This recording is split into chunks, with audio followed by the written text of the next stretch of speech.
जब जेब खाली हो, खर्चे सिर पर हों, तब हमारा मन बहुत परेशान रहता है। हम राह ढूंढ रहे होते हैं कि क्या करें कि हमारी आमदनी बढ़े, हम इन खर्चों को आराम से कर सकें, बच्चों की छोटी छोटी इच्छाएं पूरी कर सकें, उनके भविष्य के लिए कुछ बचा सकें, कुछ बना सकें। लेकिन कोई रास्ता नहीं सूझता। तब ऐसे में ईश्वर याद आता है।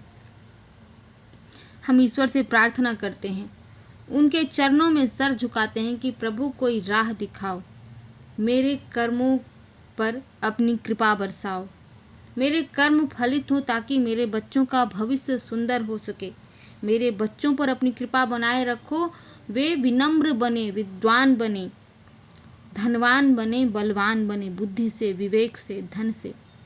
क्योंकि इस समाज में जितना बुद्धि विवेक जरूरी है उतना ही धन भी जरूरी है। अगर आपके पास धन कम है तो लोग हेय दृष्टि से देखते हैं। ऐसे में हमें कुछ आध्यात्मिक उपाय भी अपनाने होंगे।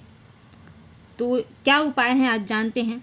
प्रत्येक शुक्रवार को माँ लक्ष्मी को आप कमल का फूल अवश्य चढ़ाइएगा। श्री सूक्त का पाठ कीजिए अपने घर में, गंगा जल का छिड़काव भी कीजिए और मन में विश्वास रखिए पूर्ण रूप से माँ पर, माँ कृपा अवश्य ही करेंगी। कुछ तो हमारे कर्मों का फल है, हमारे प्रारब्ध का फल है, हमारे पूर्व जन्म का फल है। वो सारे फल जब एक साथ घटित होते हैं तब हमारा समय थोड़ा मुश्किल हो जाता है, कठिन होता है।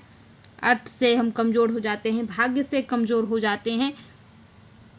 ऐसे में ईश्वर ही एकमात्र बल है, ईश्वर पर ही भरोसा रखना है। किसी को कुछ कहने से, किसी को कुछ बताने से न तो हमारा दुख कम होता है, न हमारी समस्याएं कम होती हैं। कोई एक दिन खाना खिला सकता है, कोई किसी दिन 1000-2000 रुपये भी दे सकता है, लेकिन रोज़ कोई हमारे लिए कुछ भी नहीं कर सकता। जो कुछ भी करना है हमें स्वयं करना है, वो शारीरिक परिश्रम हो या आध्यात्मिक उपाय हो।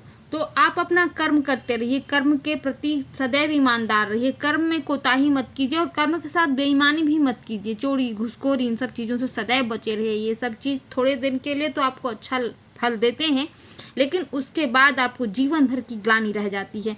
तो इन सारे अपकर्मों से बचना है, अपना कर्म खूब मन से करना है और ईश्वर पर सदैव विश्वास बनाए रखना है और माँ लक्ष्मी की पूजा करती रहनी है, माँ सरस्वती की भी पूजा करनी है, ताकि विद्या और धन दोनों का संतुलन आपके जीवन में बना रहे।